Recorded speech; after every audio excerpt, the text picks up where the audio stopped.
At nagpapasalamat po ako sa pagprotekta nyo. Unang-una po kay Yusek Zulaika Lopez at sa lahat po ng mga personnel ng Office of the Vice President. Lalong-lalo na po bukas dahil meron na naman pong hearing doon sa House of Representatives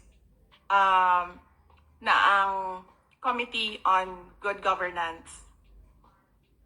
Nagpapasalamat din po ang pamilya ni Yusek Laika Lopez, lalong-lalo na ang kanyang ina na si Nina Tanglaw, sa inyong tulong sa kanyang anak, sa inyong pagbabantay sa kanya. Alam po natin, malaki po yung trauma na pinagdadaanan niya ngayon. Minsan po nakakahawa dahil po sa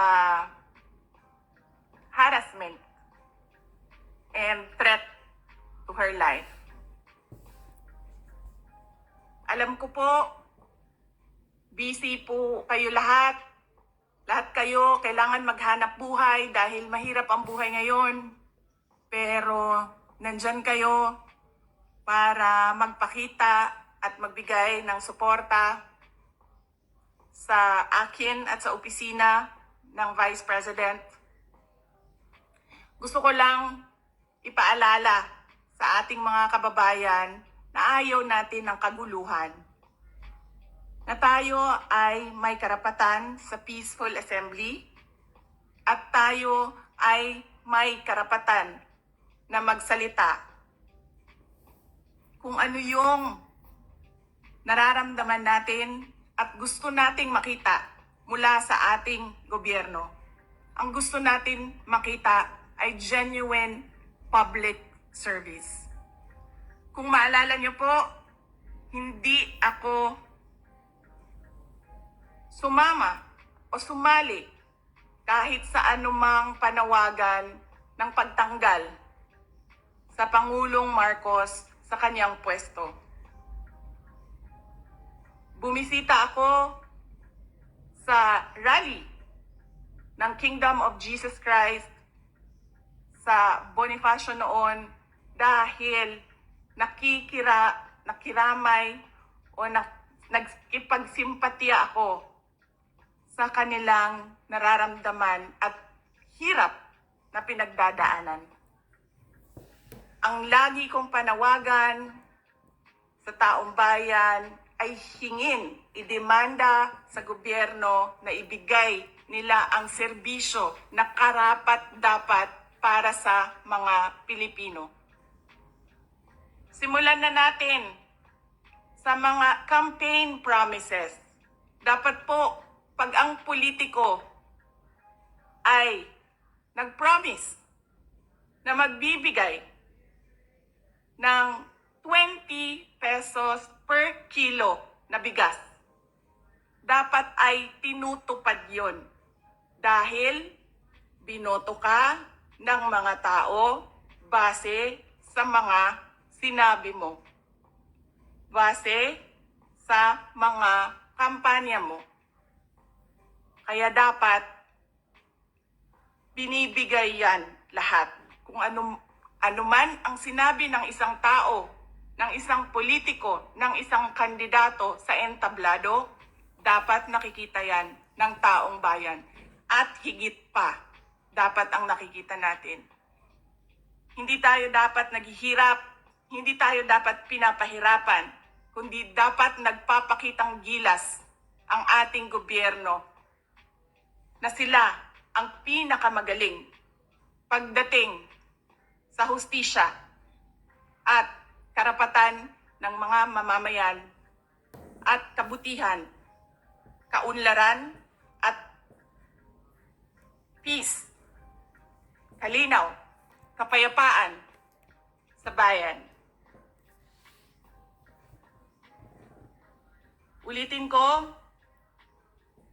dapat hinihingi natin sa ating pamahalaan ang karapat-dapat para sa isang maunlad at mapayapang lipunan.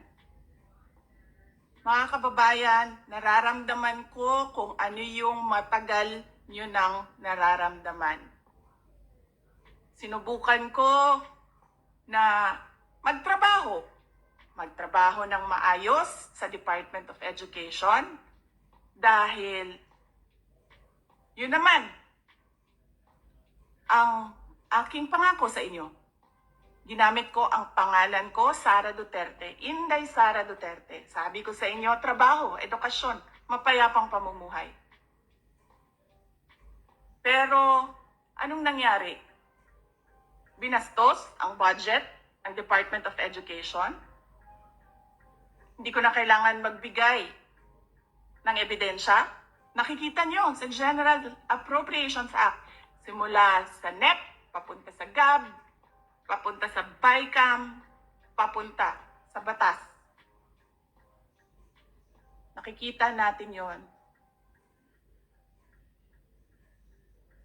Dapat hinihingi natin na matino ang mga namumuno sa atin. Sinabi nila, ako daw ay krung-krung. Ako daw ay baliw. Ako daw ay wala sa tamang pag-iisip. Ano bang sabi ko sa inyong lahat? Psychological test, kahit ano yan, neuropsychiatric test, kahit anong pang-test yan. Gagawin ko yan. Dagdagan ko pa ng drug test. Pero dapat magpa-drug test ang lahat ng mga nagtatrabaho sa Office of the President, sa Office of the Vice President, sa lahat ng opisina ng Senado, sa lahat ng opisina ng House of Representatives, sa lahat ng departamento ng ating bayan, ng ating pamahalaan. Diba? Ano pang test ang gusto niyong idagdag ko? Wala na kayong mapuna sa akin. Pinagtatakpan ninyo ang mga kakulangan ng pamahalaan. Ako ang ginagawa ninyong punching bag para hindi napapansin, nakikita, naririnig ng mga tao ang kalokohan, ang korupsyon, at ang katiwalian na ginagawa sa gobyerno. Magpa-drug test tayong lahat sa harap ng taong bayan.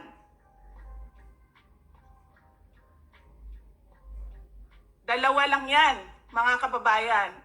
Ibigay namin ang mga pangako namin sa inyo noong nangangampanya kami. At papakita namin sa inyo na matino kami. Magpapadrug test kaming lahat. Simulan namin sa Office of the Vice President.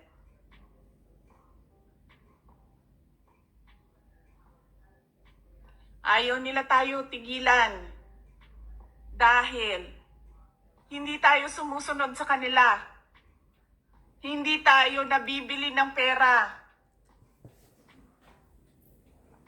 Ano pa ba ang kailangan ng isang taong sanay na sa hirap na wala na siyang ibang alam kundi ang maging mahirap dahil hindi niya nakikita ang hustisya mula sa gobyerno? Mabibili mo pa ba yan? Hindi na. Dahil ang tao sanay sa hirap. At mali yun. Mali yun. Na ang taong bayan ay naghihirap.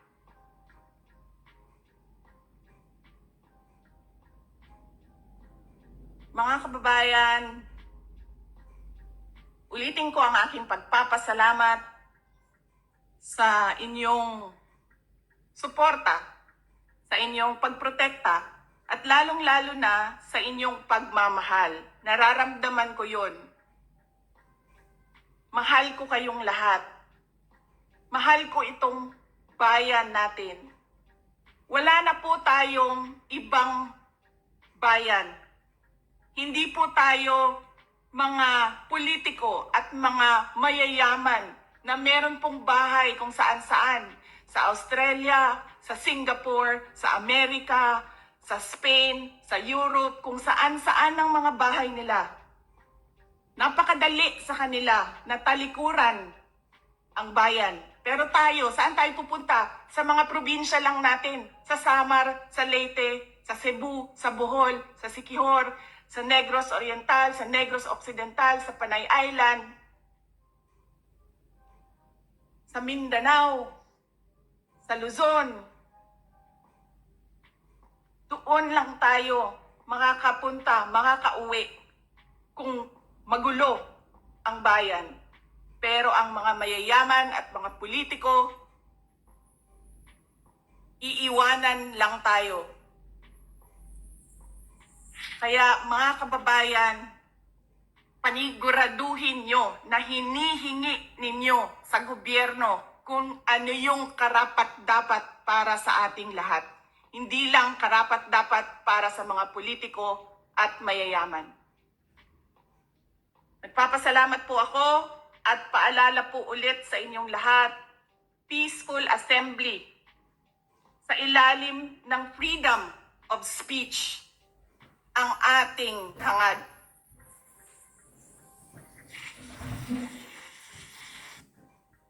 Maraming salamat po. Magandang gabi sa inyong lahat. Sa aking mga kababayan na nandyan po sa Veteran Center sa Quezon City at nandito po online sa social media. Nagpapasalamat po ako sa inyong suporta sa akin at nagpapasalamat po ako sa pagprotekta nyo. Unang